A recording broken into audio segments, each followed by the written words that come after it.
Chào mừng anh chị và tất cả các bạn đã quay trở lại với Base Academy. Trong video ngày hôm nay chúng ta sẽ cùng nhau tìm hiểu về cách thiết lập chính sách nghỉ phép và thiết lập ngày phép cho nhân sự. Bởi vì trên phần mềm Base Time Off có thể tự động cộng và trừ ngày phép cho từng nhân sự.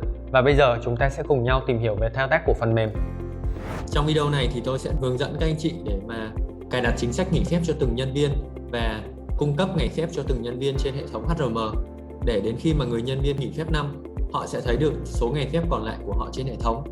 Bởi vì nếu các anh chị đang trải nghiệm hệ thống Base lần đầu tiên và ở đây con số ngày nghỉ phép còn lại là 0 thì anh chị sẽ không thể gửi được đề xuất nghỉ phép năm. Bây giờ thì chúng ta sẽ tìm hiểu về thao tác thiết lập số ngày nghỉ phép còn lại cho từng nhân viên và thiết lập chính sách nghỉ phép. Để có thể thiết lập phần này thì anh chị sẽ truy cập vào đường dẫn có tên là hrm.base.vn. Tại thanh menu dọc ở đây, anh chị sẽ kéo xuống cuối và chọn vào nghỉ phép. Trên màn hình ở đây anh chị có thể thấy được tất cả các cái chính sách nghỉ phép mà Base đã tự động mặc định tạo ra cho hệ thống. Bây giờ tôi sẽ giải thích 3 cái chính sách đầu tiên. Tại sao? Bởi vì mỗi một người nhân viên sẽ cần phải gắn vào một chính sách nghỉ phép, và dựa vào chính sách nghỉ phép đó mà hệ thống sẽ tự động tạo và gửi ngày nghỉ phép cho người nhân viên và tự động cộng trừ ngày phép cho người nhân viên. Đấy là cái lý do chúng ta cần gắn một chính sách nghỉ phép. Theo các nhu cầu của từng doanh nghiệp thì Base đã tạo ra một số chính sách nghỉ phép như sau. Thứ nhất là Standard PTO. Chính sách này nói rằng là mỗi một năm người nhân viên sẽ được cho 12 ngày phép và sẽ được gửi 12 ngày phép vào đầu năm. Và trong đây sẽ có một số cài đặt như sau.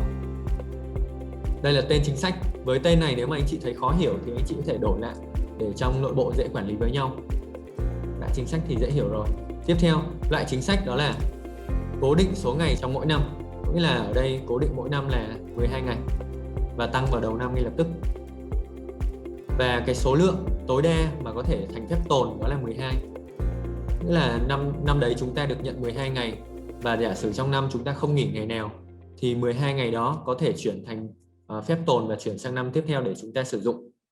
Tuy nhiên một số công ty thì quy ước là số phép tồn được mang sang năm tiếp theo chỉ là 6 thôi, thì mình điền ở đây là 6. Sau đó thì mình lưu lại. Ý nghĩa là gì nữa? Là chúng ta sẽ sắp xếp cái chính sách nghỉ phép này cho những nhân viên thuộc dạng là mỗi năm tăng 12 ngày. Và nhân viên nào được xếp vào loại đó thì cứ đầu năm người ta sẽ được cộng 12 ngày phép, và phần mềm sẽ tự động quản lý cộng và trừ cái ngày phép đấy của nhân viên. Loại thứ hai đó là First Year PTO. Loại này sẽ có đặc điểm đó là mỗi tháng sẽ tăng 1 ngày phép và tổng một năm sẽ là tăng 12 ngày, dành cho những nhân viên làm việc ở năm đầu tiên. Nếu mà những chính sách tôi đang trình bày ở đây mà chưa phù hợp, hoặc là anh chị thấy là công ty mình không có những chính sách giống như vậy, thì một lát nữa tôi cũng sẽ hướng dẫn anh chị cách để mình có thể tạo ra những chính sách nghỉ phép riêng cho công ty của mình. Rồi ở đây chúng ta sẽ chỉnh sửa. Với lại chính sách First Year này thì loại chính sách nó sẽ có đặc điểm là mỗi tháng sẽ có sự tăng theo từng tháng và số lượng tối đa là 12 ngày. Loại thứ ba đó là Banding, dành cho nhân viên thử việc chưa có ngày phép. Có nghĩa là những nhân viên thử việc chưa có ngày phép thì chúng ta gán cái Banding PTO này cho họ, để trên phần mềm sẽ ghi nhận. Để sau này chúng ta lọc cho dễ là ai chưa có ngày phép, chúng ta chỉ cần lọc Banding PTO là ra. Rồi. Và loại thứ tư đó là loại tôi tự tạo ra. Có nghĩa là một số công ty sẽ có những cái chính sách nghỉ phép khác so với luật của nhà nước hoặc là chính sách nghỉ phép đặc thù. Thì ngoài chính sách nghỉ phép ở đây 3 loại cố định thì chúng ta có thể đưa chuột lên trên đây và thêm chính sách nghỉ phép mới. Và tôi đã thêm một chính sách nghỉ phép như sau. Đó là chính sách nghỉ phép theo thâm niên. Quy định là mỗi 5 năm sẽ tăng 1 ngày phép cố định. Thì ở trong trường hợp này tôi đang để là giả sử như phép cố định của họ vẫn là 12, nhưng mà 5 năm sẽ tăng 1 ngày. Đấy, tôi lưu lại. Ở đây tôi đã cài đặt thêm một cái nội dung như sau. Vì đây là phép thâm niên nên ở đây nó có một phần là nghỉ phép thưởng theo thâm niên. Tôi đã cài đặt trong đây là 60 tháng là 5 năm này thì sẽ được tặng 1 ngày. 120 tháng là 10 năm 2 ngày, 15 năm 3 ngày, 20 năm 4 ngày, 25 năm 5 ngày.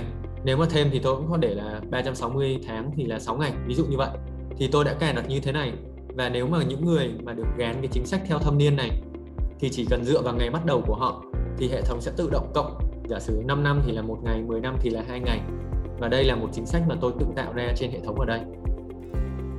Sau khi anh chị đã hiểu ra tất cả các cái chính sách nghỉ phép ở trên hệ thống HRM và đã chốt ra được những chính sách nghỉ phép của công ty, tôi thấy đa số các công ty sẽ là mỗi năm sẽ tăng 12 ngày phép cho người nhân viên. Thì sau khi mình đã hiểu xong hết tất cả các chính sách nghỉ phép này rồi thì các anh chị sẽ đưa chuột lên phía trên này. Mình sẽ thêm người tham gia cho chính sách này. Bây giờ tôi đang thực hiện thao tác đó là thêm chính sách nghỉ phép cho Hoàng Lợi. Giả sử Hoàng Lợi sẽ là chính sách Standard PTO là mỗi năm 12 ngày và tăng vào đầu năm. Ngày có hiệu lực là tôi để vào ngày 1 tháng 2 2019 luôn. Khi mà anh chị mới sử dụng hệ thống này thì khi mà mình thêm chính sách nghỉ phép, mình cũng cần khai báo cái ngày phép tồn của người nhân viên đó, cái ngày phép hiện tại trong năm người ta còn, phép thâm niên của người ta và phép nghỉ bù nếu có. Rồi. Ở đây giả sử như là phép tồn là 2, phép trong năm là 4, phép thâm niên là 2, phép nghỉ bù là 0, ví dụ như vậy. Sau khi mà mình nhập xong mình lưu lại thì thao tác như vậy là mình đã hoàn thành với nhân sự có tên là Lợi Hoàng.